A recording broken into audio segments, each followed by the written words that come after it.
ఉద్యోగ విరమణ చేసిన ఉద్యోగులకు ఈపీఎఫ్ పెన్షన్లు పెంచాలని, వారిని ప్రభుత్వం ఆదుకోవాలని జిల్లా వినియోగదారుల సంఘం అధ్యక్షులు బొబ్బులి బంగారయ్య కోరుతున్నారు. పశ్చిమ గోదావరి జిల్లా ఉండి నియోజకవర్గం ఆకివీడులో తన స్వగృహంలో ఏర్పాటు చేసిన సమావేశంలో తన ఆవేదనను వ్యక్తం చేశారు.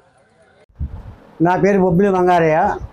పశ్చిమ గోదావరి జిల్లా ఆకివీడు గ్రామంలో నివాసం ఉంటున్నాను. నేను ఆకివీడు కోఆపరేటివ్ రూరల్ బ్యాంకులో సెక్రటరీగా రిటైర్ అయ్యాను 2010లో.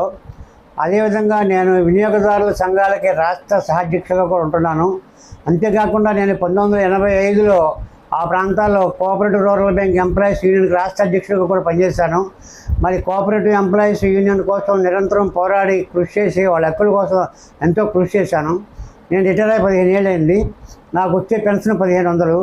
నేను మరి పెన్షన్ గవర్నమెంట్ ఇవాళ ఉచితాల పేరు చెప్పి ఓట్ల కోసం 4000 పెన్షన్ ఆంధ్రప్రదేశ్లో ఇస్తున్నారు, 2000 చిల్లర తెలంగాణలో ఇస్తున్నారు. అలాగే కర్ణాటకలోనూ ఉత్తరప్రదేశ్లోనూ అన్ని చోట్ల కూడా వృద్ధులకి పెన్షన్లు ఇస్తున్నారు. కానీ మన వృద్ధులు ఈపీఎఫ్ ప్రావిడెంట్ ఫండ్ స్కీమ్ కింద మరి త్వరగా 2014లో 200 ఉండే పెన్షన్ వెయ్యి చేశారు. ఆ తర్వాత అప్పటి నుంచి కూడా కార్మికులు పోరాడుతున్నా సరే ఇప్పటి వరకు అతి లేదు గతి లేదు. సుమారు నేను 15 ఏళ్ళని రిటైర్ అయ్యి నాకు వచ్చే పెన్షన్ 1500. 1500తో ఏ విధంగా బతుకుతాడు మనిషి అనేది నీతి నిజాయితీకి మారుపేరుగా జీవించి ₹1 సంపాదించుకోకుండా కష్టాల గడ్డలలో యూత్ కూడా పోరాటాలు చేసి అందరికి ఉపయోగపడ్డ నేను ఇవాళ పెన్షన్ లేక నానా కష్టాలు పడుతున్నాను. నాలాంటి సుమారు ఈపీఎఫ్ ప్రావిడెంట్ కింద ₹1000 ప్రయాణం తీసుకుంటున్న వాళ్ళు ఈ దేశంలో 70 లక్షల మంది పైగా ఉన్నారు. 70 లక్షల మంది అంటే వాళ్ళ కుటుంబాలు కలుపుకుంటే 3 కోట్ల మంది ఓటర్స్ ఉన్నారు. మరి 3 కోట్ల మంది ఓటర్స్ని మానసికంగా శారీరకంగా బాధ పెట్టేటువంటి మనస్తత్వం కేంద్ర ప్రభుత్వం అంత మంచిది కాదు. ఇవాళ టీవీలో చూస్తుంటే రోజు ఫోన్ ఎత్తగానే యూట్యూబ్ ఛానల్లో 7,000 పెంచారు, 9,000 పెంచారు, 10,000 పెంచారు అనే రకరకాల వార్తలు వస్తున్నాయి. మరి దుర్మార్గమైనటువంటి కేంద్ర ప్రభుత్వ ఆలోచన ఇవాళ మినిమం 9,000 పెన్షన్ ఉండాలని కేంద్ర ప్రభుత్వ ఉద్యోగస్తులకు కూడా మినిమం పెన్షన్ పెడుతున్నారు. కానీ ఈపీఎఫ్లో పనిచేసి 35 ఏళ్ళు కాయ కష్టపడి కార్మికుడిగా, కర్షకుడుగా రైల్లోనూ, ఎఫ్సీఐలోనూ, అలాగే రూరల్ బ్యాంకుల్లోనూ అన్ని చోట్ల పనిచేసినటువంటి వాళ్ళ మనుషులు కదా. ఈ కేంద్ర ప్రభుత్వం దృష్టిలో మరి మోడీ గారి ముందు చెవిటి వాడు సంకమించినట్టుగా ఆర్థిక మంత్రి గారు పెంచుతామంటారు, కార్మిక మంత్రి గారు పెంచుతారంటారు. పార్లమెంటరీ కమిటీ కూడా 9,000 ఏమని సిఫార్సు చేసింది. అయినా సరే కేంద్ర ప్రభుత్వం పట్టించుకోవట్లేదు. ఇది దుర్మార్గమైన చర్య, చాలా బూత్ ఇది. ఒక సామాన్యుడు 70 ఏళ్ళు దాటి రిటైర్ అయిపోయి 75-70 ఏళ్ళు వచ్చిన వాళ్ళు ₹1000 పెన్షన్తో ఎలా బతుకుతారు? ఇందుకు ఆలోచిస్తున్నారు. మరి వాడికి ఆరోగ్యంగా పాటించేటువంటి పరిస్థితి కూడా ఏమీ లేదు.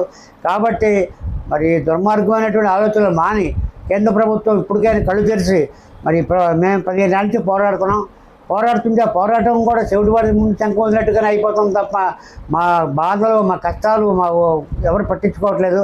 మేము రోడ్డు ఎక్కి ధర్నాలు చేయలేము, రాస్తారోకాలు చేయలేము. కాబట్టి కేంద్ర ప్రభుత్వం ఇప్పటికైనా కళ్ళు తెరిచి వాస్తవాలు గ్రహించి ఈపీఎఫ్ ఎంప్లాయీస్ అందరికి కూడా ₹7,500 పెన్షన్ పెంచి వాళ్ళ జీవితాలు ఆదుకోవాలని డిమాండ్ చేస్తున్నాను. మరి ఇంకప్పుడు కూడా పెంచకపోతే మేము చచ్చిపోయిన తర్వాత మీకు పెంచిన ఉపయోగం ఉండదు.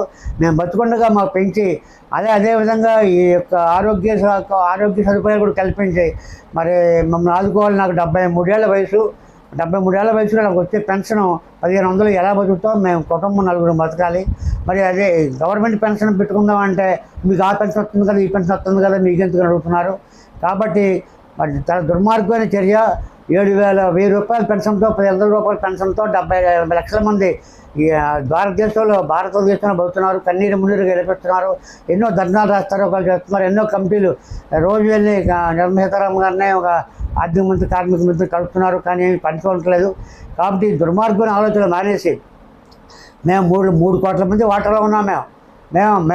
మేము తలుచుకుంటే ప్రభుత్వాలే మారిపోతాయి.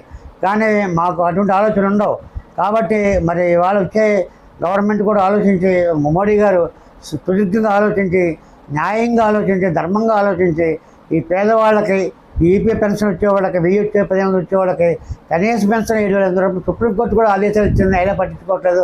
పార్లమెంటరీ కమిటీ సిఫార్సు చేసింది, అయినా పట్టించుకోవట్లేదు. 7,500 పెంచాలని నేను డిమాండ్ చేస్తున్నాను. లేకపోతే మా యొక్క కార్మికుల యొక్క బాధలు కష్టాలు పట్టించుకోకపోతే మీకు దీనివల్ల తీవ్రమైన నష్టాన్ని అనుభవిస్తారని చెప్పి నేను డిమాండ్ చేస్తున్నాను.